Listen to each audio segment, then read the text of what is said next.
BA द्वितीय वर्ष के हिंदी साहित्य के द्वितीय प्रश्न पत्र में आप सभी का हार्दिक स्वागत है।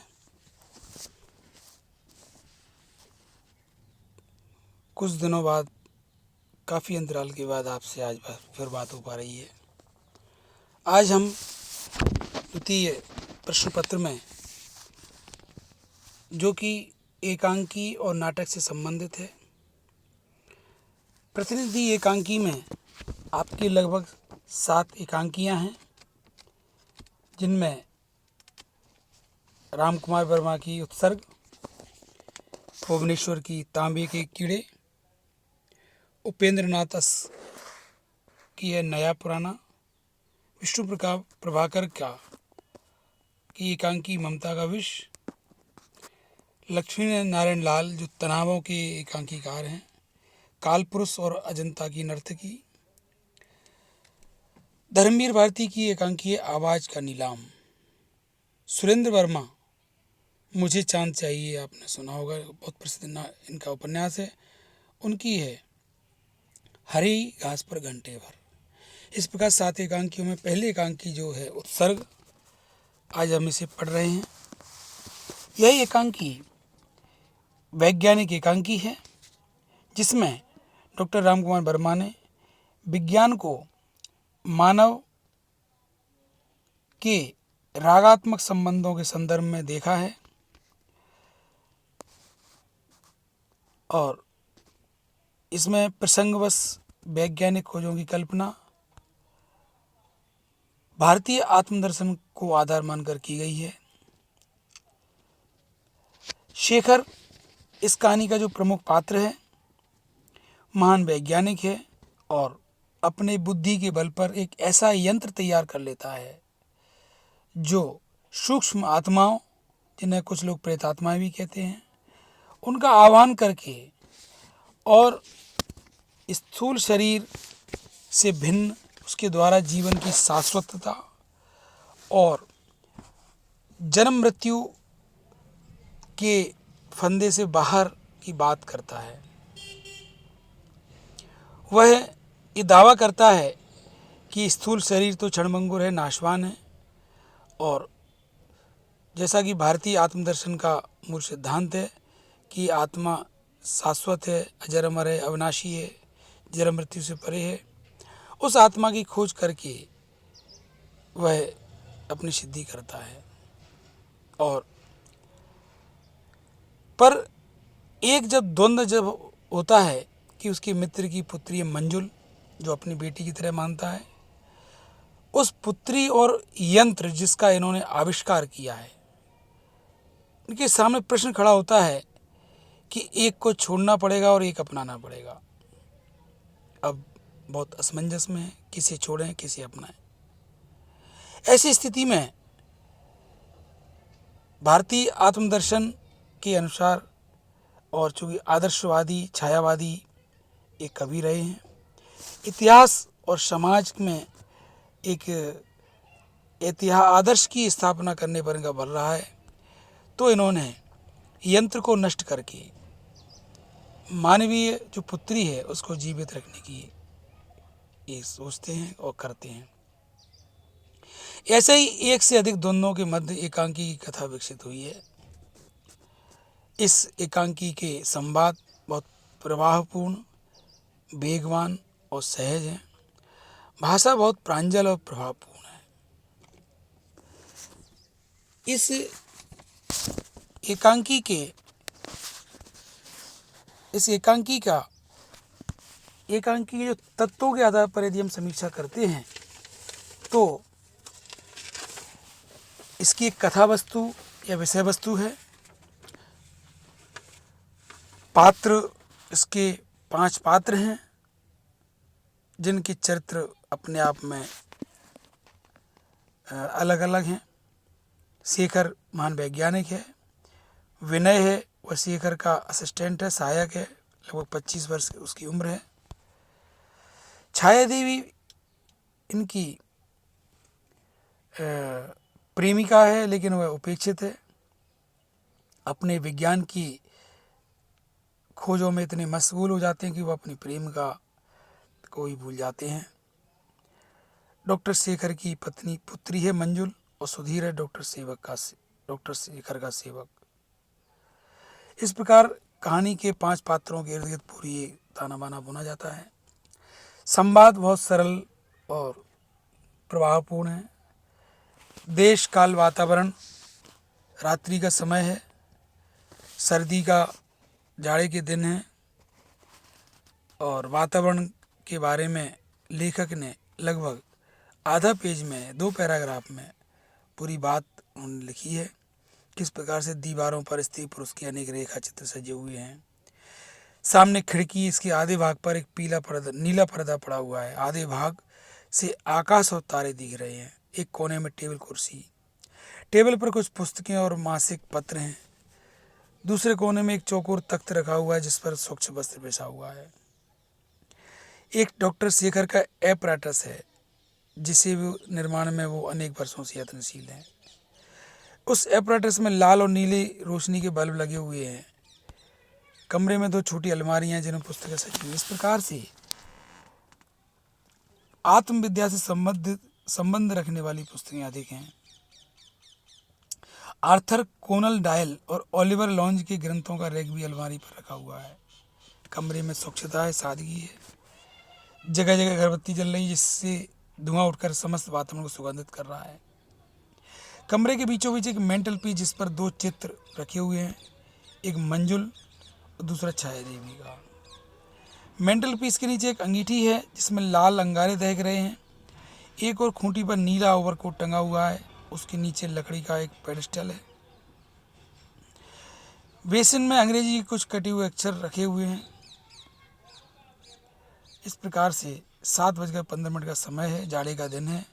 शेखर बाहर जाने के वस्त्रों में तैयार है। हल्के हरे रंग का सूट पहना हुआ है। 40 वर्ष की अवस्था है और काम के बोझ से थके हुए हैं। चश्मा भी उन्होंने पहना हुआ है। बाल अस्त व्यस्त हैं। इस प्रकार से एकांकीकार ने देश काल वातावरण का नक्शा उन्होंने यहाँ खींचा है। टाई की नट ढीली होकर एक ओर खिसक गई है। मुंह पर गंभीरता है। उंगली में अंगूठी है जिसमें सारी सौंदर्य प्रीत अंगूठी में समा गई है। शरीर गंभीर और शुष्क रह गया है। धीरे धीरे बोलते हैं, स्पष्ट बोलते हैं। उनके पास ही उनका असिस्टेंट विनय खड़ा हुआ है। साधारण सूट पहने हुए, 25 वर्ष की अवस्था है और संवाद होता है। शेखर कहता है कि सब लोग इकट्ठे हो गए। हाँ। क्या समय होगा?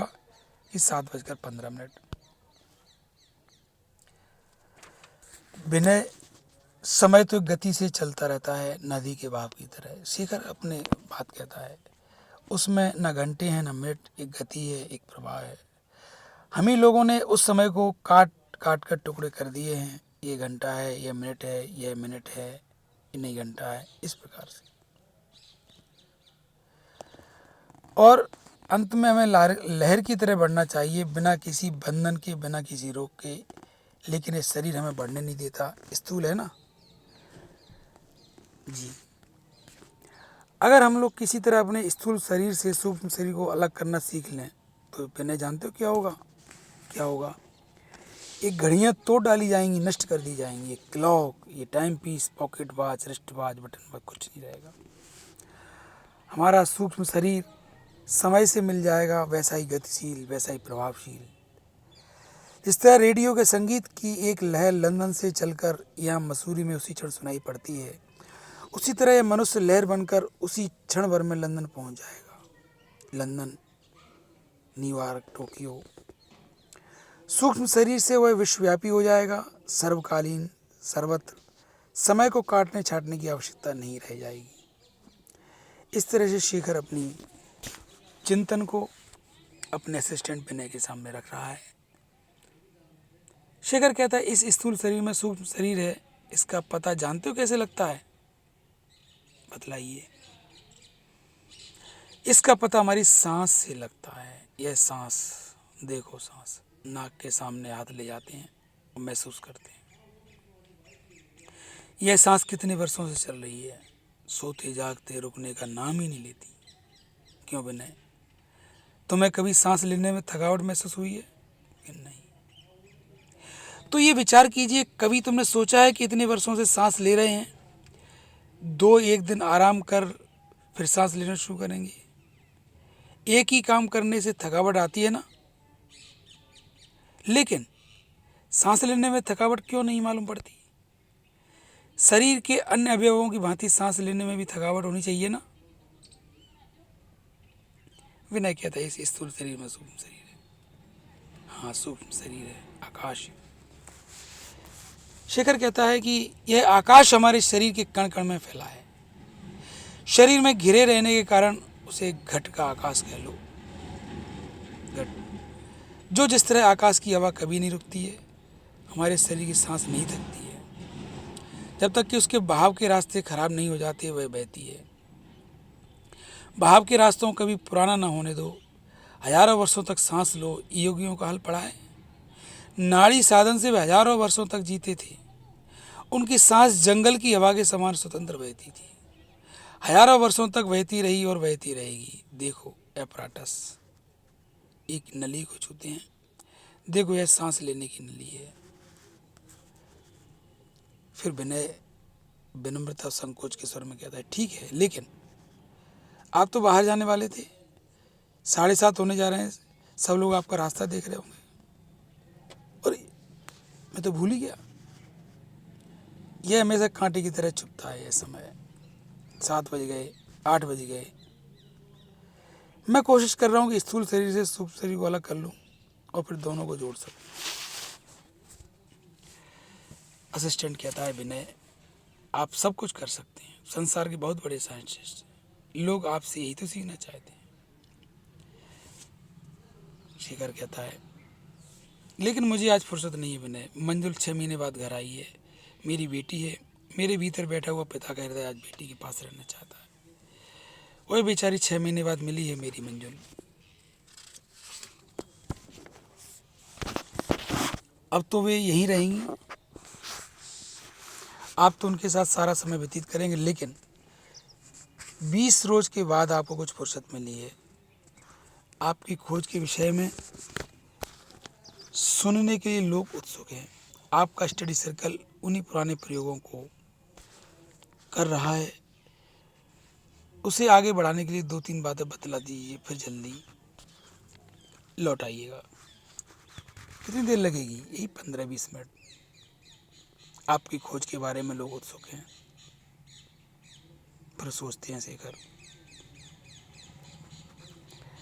एक बार काम में लगने पर फिर तो मैं कहीं जा नहीं सकता। अब यह खोज जो मैंने 1 महीने में की है, बिल्कुल नहीं। कौन सी?